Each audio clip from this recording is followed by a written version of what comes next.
Welcome to KRA's The Hub, the official podcast of KRA Corporation. And now get ready to hear workforce topics and trends you need to know on the go. Well, welcome back to KRA's The Hub podcast. I'm here today again with my co-host, Doug Foresta. Doug, good afternoon. Welcome. Great to be here with you, Jonathan. Yeah, well, we're excited today. We're going to be bringing a special two-part series featuring interviews recorded recently live at the 2024 NAWB Forum. This year's conference was Forging Tomorrow's Workforce Today, and that was the theme throughout the several-day conference. And we also just want to thank the NAWB CEO, Brad Turner-Little, and the NAWB team and the sponsors of the event for really putting on another impactful conference. I also want to give a special thanks to the U.S. Secretary of Labor, Julie Su, who presented in front of the morning session there on day 2. Also on that day, we were joined by the Governor of Maryland, Wes Moore. So we want to thank all of them for their participation, and again, the NAWB team for putting on another great conference.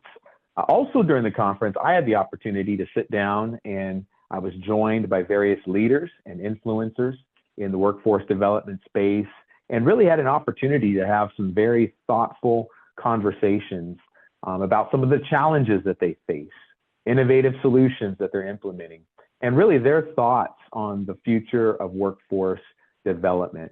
Today, in our first episode, you'll hear from George Wright, the CEO of the Chicago Cook County Workforce Development Board. Also, Drew Hubbard, who is the Executive Director of the DC Workforce Investment Council, and Deb Giordano, who works with Equus Solutions. So stay tuned for part 2 as well, that will be coming here in a couple of days, where we'll bring more insightful conversations with additional workforce leaders. And I just want to say, Jonathan, although because of timing, I wasn't able to be with you for these conversations, I know listeners will get as much out of them as I did. And what a great opportunity, right, at NAWB to be able to sit down with all these leaders. So just want to say kudos, you did a great job. And to our listeners, we hope that you enjoy the conversations as much as we did.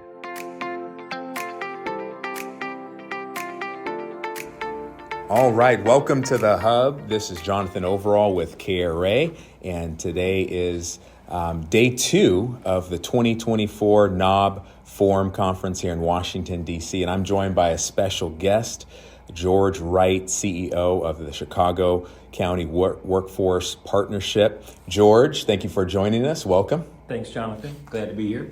George, we're here at this conference. There are over 1,300 people here, leaders, influencers in workforce development from all over the nation. And the theme of this conference has been Forging Tomorrow's Workforce Today. What does that mean to you, and how do you approach that topic in your organization? It's a great question. I would start off, Jonathan, by saying it's complex, right? It's not easy because you're talking about a workforce today that you're trying to prepare for a different workplace tomorrow. And so you're anticipating what that workplace is going to look like by virtue of now making sure that individuals today can take their rightful place within that ecosystem, right? And so I think that the way that we've done this in the past is somewhat backwards, in my opinion, in that we've tried to make people assimilate to our workplace as we thought it was going to look like or look like in the past. And I think we need to be more intentional about looking at today's workforce and using what happens today as a proxy for how the workplace should look tomorrow. That's why it's complex, because the people that are actually creating those workplaces, once again, are thinking from the standpoint where this has always been like this, it shouldn't change, and you should change as an individual going into this workplace. And I think that the new workforce, if you will, whether they're Gen Zs, whether they're the younger stages, the millennials, right, they don't think like this. They think that they don't need to assimilate to you, you need to assimilate to them. And I think understanding that difference, right, puts us in a better place. You know, we talk a great example is that, the way individuals dress at the workplace now, it's different from even 5 or 10 years ago, right? I have a whole closet full of ties. I don't forget how to tie them because nobody wears a tie. Now, we still wear suits and shirts, right? But ties just don't seem to be something that our younger workforce is really interested in doing. The way they come to work in terms of their work-life balance is different, right? And so they will force us, and I think they have in many ways, forced us to rethink and relook at how the workplace looks. And so I think instead of fighting against that, we should embrace it.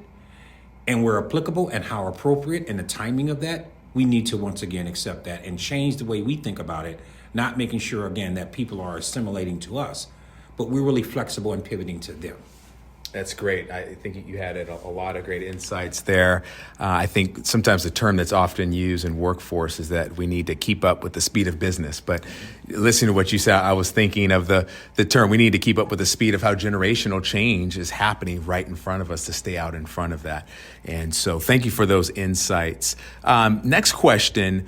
What are 1 to 2 takeaways that perhaps were inspired or emphasized at this conference that you plan to take back and implement in your organization?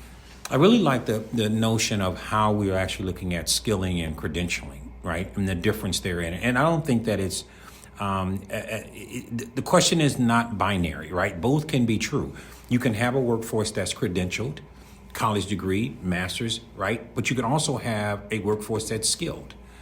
And so the skills that are required, and I think there's intentionality around this notion that how can you bifurcate open positions that you have in a company and really be intentional and thoughtful about what really does this position require? Does it require a college degree, or is that something that you just always had on your job descriptions, right, that says this is a requirement? And so I think the intentionality around that is one takeaway that I would kind of lift up, because I think that's important. Once again, going back to the way our new workforce looks at things. Do I really need that credential? Do I really need to go to college, create this debt, not be able to service the debt because of the salary that I'm probably going to get, right? Or do I need a certain skill set which would set me up for success? And so I think that people are pushing us, right? The supply part of the equation is pushing the demand to look at it differently. And I think that's one of the things that I will lift up. The other thing in terms of, I participated in a breakout session where I was able to present on the new migrants. And I think this is teaching us a lot of lessons, right? And really testing on whether or not we are doing what we think we are doing. Are we really a welcoming society, if you will? Not just to migrants from Venezuela, but any and everyone, right? Do we really welcome those individuals? Are we really collaborative? Are we actually working with each other, or are we kind of using the word? Who's going to say, Jonathan, I don't want a partner? No one will say that. So does it become more of a cute cliche, or is it real? And so it's forcing us to look at ourselves in different ways. And I think that's the other takeaway that I would lift up. That's great. Well, I hear a theme there. We've got to break out of some of the old mindsets of thinking in workforce. We've got to stay ahead. And we've really got to embrace the ideology and some of the terms that we use in workforce and to truly live that out. Well, absolutely. George, I want to thank you again for your time, and it was great to connect with you here at the conference. Safe travels back to Chicago, and look forward to joining you again sometime for another great conversation. Look forward to it. Thanks for inviting me. Thank you.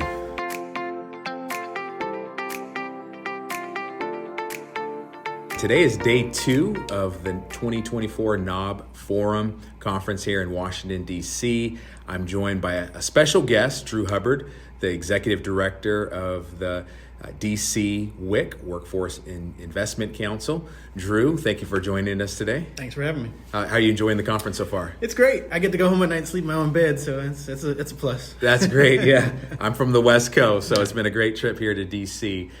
This year's theme at the conference has been forging tomorrow's workforce today. Very weighty topic, but what does that mean to you, and how do you approach that topic in your organization? So our focus really is a couple of ways. It's really oversight of the overall workforce system in the district, as well as a convener of all those different agencies that have workforce activities. And And, it's not a surprise that as a public workforce system dealing with government, over the years has not always been easy and seamless. So I think this year's theme to me is how do we really get to that notion of one system where, our traditional workforce agency is talking to our public housing agency who has workforce activities, talking to our disability services agency, so that when our residents are looking for those opportunities, there's no wrong door. There are no cold handoffs, that we are maximizing the strengths of all the disparate agencies that are across the different swim lanes in government, that we all have one goal of really serving our residents and their economic security needs and their long-term employment and career prospects. That's great. I would think some of the things you said reminds me that whenever we come to conferences, I feel like we're challenged as workforce development leaders and influencers to really live out what we say. Absolutely. And being unified. So I think you really hit on some key things there of being a unified system. And there's work involved with that. But I think it's great that we can come together and encourage one another through that. So thank you for that. My next question is, what are 1 to 2 takeaways, perhaps inspired or emphasized at this conference, that you plan to take back and implement in your organization? I was just thinking of a session I went to this morning. It was on inclusion and hiring, really kind of in a diverse way. And, being in D.C., D.C., people always talk about D.C. as chocolate city and whatever. We all know, just like many other jurisdictions, demographic shifts, things like that. But even with that, we still have a very diverse population here. So you can fall into kind of the trap of saying, oh, well, whatever we do is going to help with African Americans or other people of color or folks in the disability community. But if you're not intentional about how you service those folks, then you can fall into the trap of just checking the box or assuming that the way you have your program structured are automatically going to help those folks. So we are still in the midst, and I know other jurisdictions are too, of writing our WEO estate plan. And one of the biggest points of emphasis that I wanted in our estate plan was, let's call out the populations that we intentionally want to serve. So our LMI data shows that we need to do more with African American women. So we want to put specific priorities, plans, measures in to look at how we are going to affect positively employment outcomes for African American women. We want to look at returning citizens. Again, one size can't fit all anymore, and this again goes to the theme of how we advance the system. We've got to call out who we're gonna really be servicing and how we get there. That's great. I think data merging with the populations that we serve and really taking a hard look at that. I've seen that as a theme as well at this conference. And so I want to thank you for your insights and your perspective here in the DC area. I love it. You're here in the nation's capital. There's a lot happening here, and I'm sure that what happens here definitely has an influence throughout the region here in the Mid-Atlantic. So Drew, it was great to connect with you here at this conference, and look forward to seeing you in the future as well. Thanks for having me.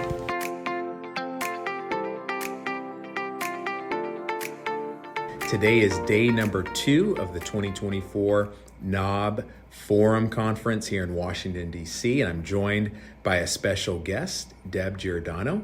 Deb, why don't you tell us a little bit about yourself? Absolutely. First of all, thanks for inviting me to be part of this podcast.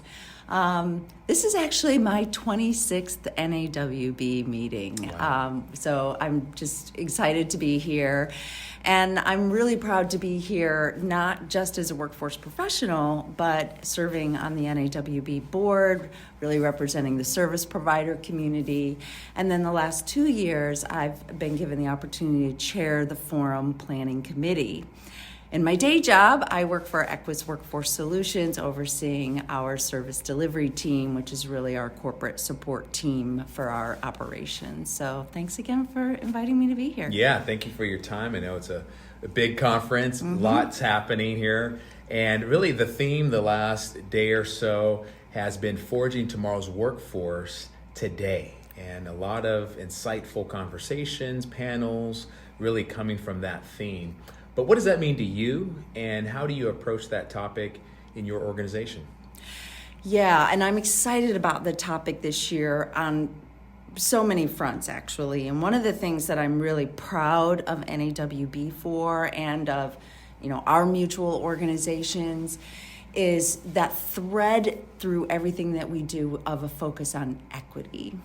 And I think NAWB did a really good job this year, through their speakers and just the content, that regardless what's happening out there with some of the crazy noise around this stuff, maintaining our focus and commitment on improving equity, talking about quality jobs for all, and at the same time challenging all of us professionals in this business to think outside the box, because we don't really know what's coming, or some of our bait speakers have brought that up to us when we talk about the future. So I think our job is to be open-minded, to be experimental, to pilot. And so I think this year there was a different kind of tone and energy to the conference that I think is really signaling how the workforce system is forging ahead in building the workforce building the workforce today. The workforce of tomorrow today, I think, is the proper word. That's great. I'm glad you brought that up, because if we've been to conferences over the years, we know we've heard the big grandiose visions, and this is what we're doing, and coming together, we're also challenged. And so this is a think tank. This is an opportunity to encourage, but also challenge one another to really continue to move forward, even during difficult times. I think we can all relate to that over the last several years with the challenges we've seen. Absolutely. And, I had an opportunity to do a little video series here at the conference on innovation. And in being able to get little vignettes from some of the workforce experts who are here, a great theme. We were all forced to innovate during the pandemic. And so talking about where is that today? And besides just trying to figure out how AI fits into our world and that stuff, the theme that's really come up to me at this conference and through those discussions was partnerships. And I mean, just the fact you're inviting me here today to be part of your podcast and getting views from other people in the industry really shows that we recognize that we have a big challenge, and we have to take away the boundaries, invisible or real, and figure out how to solve this together. So partnerships. That's great. Yeah, I've heard that too. Ecosystems, partnerships, alignment, Absolutely. And breaking down those barriers. Yes. That's great. Well, my next question, which is the last one, you wear multiple hats, obviously, at this conference, but what would you say are 1 to 2 takeaways, perhaps inspired or emphasized at this conference, that you plan to take back and implement in your organization? Oh my gosh, there's so many. It's hard to count, but I would say the theme that I'm taking away from this conference is connection. So as long as I've been coming to this conference, there are actually about 400 first-timers here. And so just when you think you've met just about everybody in the industry, when you've been in it as long as I have, and heard their ideas. Here, I have connected to so many new people I've never met before, with lots of follow-up plans to connect after the conference, and just bringing new ideas, new tools, new technologies to the table. So I feel like the work is just beginning here, and I'm really energized by the fact that I know when I go back home, I'm going to be lining up a lot of follow-on conversations to figure out how we continue to keep the momentum going. That's great. Well, I'm one of the 400. It's my first time here. We connected for the first time here, so just keep that theme going on. But Deb, again, thank you for your time today. I know it's been a busy conference, and for joining us, having this conversation. It's been great to hear from you, your perspective nationally and the work you do, but also at the board level. So we really appreciate that. Well, thank you. Thanks for including me. It's nice to meet you. All right, take care. Take care.